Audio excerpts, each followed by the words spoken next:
Welcome to Nucleus, the podcast covering America's top leaders in business and culture. I'm your host, Tripwire.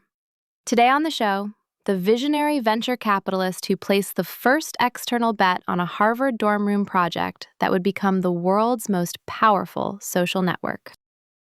Peter Thiel just made headlines again, not for a flashy acquisition or a viral tweet, but for something more characteristic of Silicon Valley's most famous contrarian, doubling down on a bet almost everyone else abandoned. While the rest of the tech world chases the next AI unicorn, Thiel's Founders Fund quietly poured another $100 million into nuclear energy startups and life extension research. The move perfectly captures his investment philosophy. Find what everyone thinks is impossible, then prove them wrong. It's the same approach that turned a $500,000 check to a college social network into billions and transformed him from PayPal co-founder into the intellectual godfather of an entire generation of entrepreneurs. But here's what makes Thiel fascinating. He's not just betting against consensus. He's built an entire framework for why consensus is usually wrong. Peter Thiel's journey to becoming Silicon Valley's resident philosopher king started in the most un-Silicon Valley way possible: law school. After graduating from Stanford Law in 1992, he did what ambitious young lawyers do: clerked for a federal judge, then landed at Sullivan & Cromwell in New York, one of the most prestigious law firms in the world. He was absolutely miserable. The work was soul-crushing, the hours brutal, and the whole experience felt like a trap. Then came the rejection that changed everything. He applied to clerk for Supreme Court Justices Scalia and Kennedy, the pinnacle of legal careers, and got rejected by both. He later called it the most important thing that didn't happen to me, because it freed him from the path everyone expected him to follow. So in 1996, Thiel walked away from law entirely and moved to Silicon Valley with no clear plan except to not practice law. He started a hedge fund, dabbled in trading, and then, in 1998, co-founded a company called Confinity with Max Levchin. Their original idea? Security software for Palm Pilots. Yeah, that Palm Pilot, the thing your dad used before smartphones existed. But they stumbled onto something interesting: a feature that let people beam money between devices. That evolved into email-based payments, and suddenly they weren't building cryptography tools anymore. They were building PayPal. The PayPal story is where Thiel's leadership philosophy really crystallized. The company was burning cash during the dot-com bubble. Fraud was nearly bankrupting them weekly, and they were in a vicious competition with Elon Musk's X.com. The solution? Merge with the enemy. In 2000, Confinity and X.com combined, with Musk becoming CEO. But the merger was a disaster. Constant fights over technology, strategy, everything. So while Musk was on his honeymoon in Australia, Thiel and the board executed a coup and installed Thiel as CEO. Ruthless? Absolutely. Necessary? The company's survival suggests yes.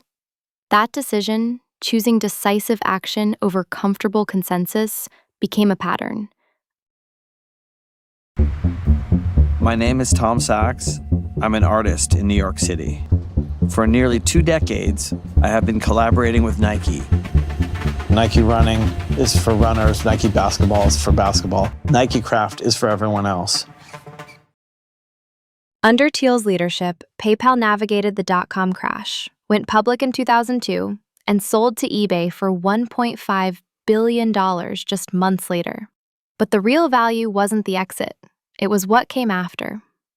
The PayPal team dispersed and became the PayPal Mafia. Reid Hoffman founded LinkedIn, Javed Karim co-founded YouTube, Elon Musk started SpaceX and funded Tesla, and Thiel himself started making investments that would define venture capital for the next 2 decades. The most legendary bet came in 2004.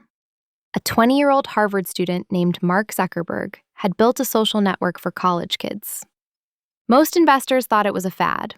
Remember Friendster? MySpace? Social networks were considered flash-in-the-pan consumer plays. Thiel wrote a check for $500,000 for 10% of Facebook. That stake eventually became worth billions. But it wasn't luck. Thiel had developed a framework for evaluating opportunities that others missed. He asked, does this create a monopoly? Does it have network effects? Is the founder someone with a definite vision of the future? Zuckerberg checked every box. Around the same time, Thiel co-founded Palantir Technologies, a data analytics company focused on government and defense. This was a radically contrarian move. Post 9/11, Silicon Valley was largely anti-establishment, anti-military, anti-surveillance.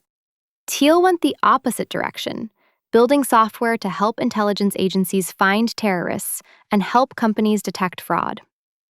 Palantir took years to build a working product. No revenue for 4 years. But Thiel's patient capital and willingness to be unpopular paid off. The company's now worth tens of billions. Then, in 2005, he founded Founders Fund with fellow PayPal alumni, built on a simple but radical premise. Invest in the future we want to see, not the future that's easy to build. The fund's motto became, "We wanted flying cars. Instead, we got 140 characters." A dig at Twitter and the broader tech industry's lack of ambition. Founders Fund backed SpaceX when rockets were considered a terrible investment, Airbnb when regulators were trying to shut it down, and dozens of other companies solving hard problems in atoms, not just bits. So what can we actually learn from Thiel's approach? 3 principles stand out, and they're not your typical startup advice. First, competition is overrated. Monopoly is the goal. This sounds insane, right? Every economics class teaches that competition is good and monopoly is bad. Thiel flips it completely. His argument, perfect competition eliminates all profits. If you're in a truly competitive market, you're fighting for survival, racing to the bottom on price, with no resources left for innovation. Monopolies, by contrast, capture value and can invest in the future. When Thiel evaluated PayPal, Facebook, and Palantir, he asked the same question. Can this company dominate a market so completely that competition becomes irrelevant? PayPal owned online payments. Facebook owned social networking. Palantir owned government data analytics. The strategy isn't to compete better. It's to create a category where you're the only player that matters. This aligns with what Harvard Business Review calls blue ocean strategy, creating uncontested market space rather than fighting in bloody red oceans of competition. For you, the application isn't about becoming an actual monopoly. It's about finding a niche so specific that you can own it completely before expanding. Don't try to be 10% better than competitors. Be so different that comparison becomes meaningless. Second, secrets still exist, and finding them is how you win. Thiel's signature interview question is, what important truth do very few people agree with you on? Most people believe either all the easy secrets have been discovered or that real secrets are impossibly hard to find.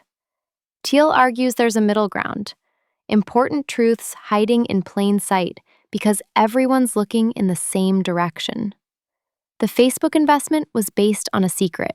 Social networks with real identity and network effects would dominate entertainment and communication. Everyone else saw a college fad. The Palantir bet was based on another secret.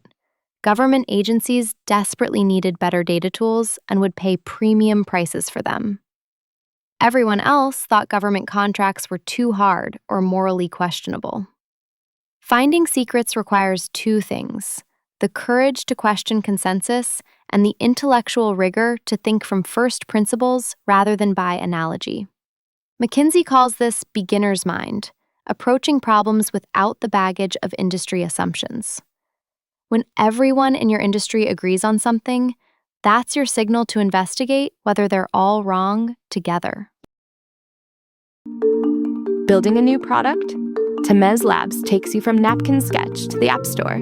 Trusted by Fortune 500s for quality, security, and speed.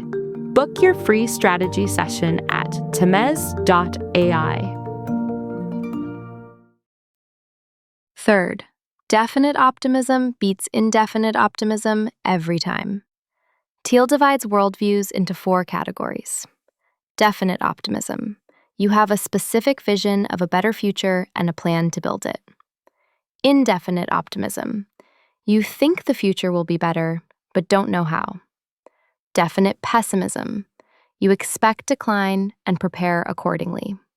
And indefinite pessimism. Everything's getting worse, and there's nothing you can do. He argues that America has shifted from definite optimism in the 50s and 60s, we're going to the moon, here's how, to indefinite optimism today. Things will probably work out somehow. The most successful leaders have definite visions. Musk has a specific plan for Mars. Zuckerberg had a specific vision for connecting everyone. Thiel himself has specific theses about life extension, seasteading, and technological progress. Indefinite optimism leads to diversification, hedging, and incrementalism. Definite optimism leads to concentration, conviction, and breakthrough. When you're making decisions, ask yourself, do I have a specific vision of success, or am I just hoping something good happens? The research backs this up. Stanford professor Jim Collins found that companies with specific, audacious goals outperform those with vague aspirations by massive margins. Here's the thing about Thiel that makes him controversial but instructive. He's willing to be wrong publicly. His macro hedge fund, Clarium Capital, collapsed after the financial crisis, shrinking from $8 billion in assets to under $1 billion.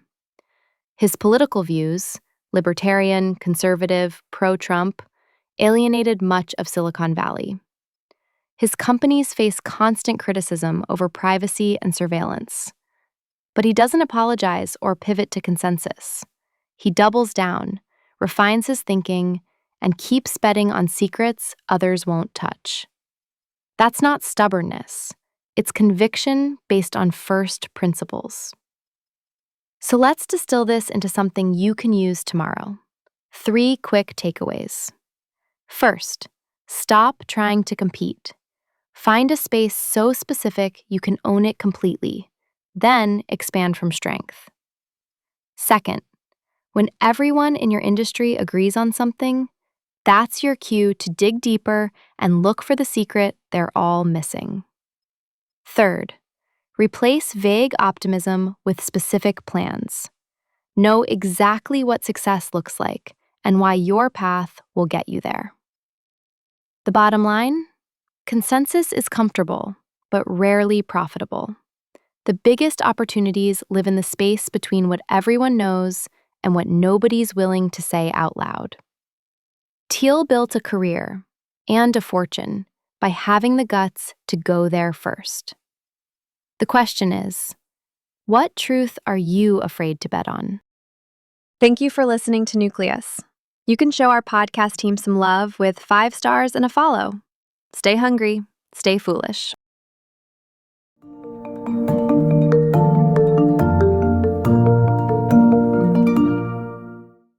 Grab news. Tamez.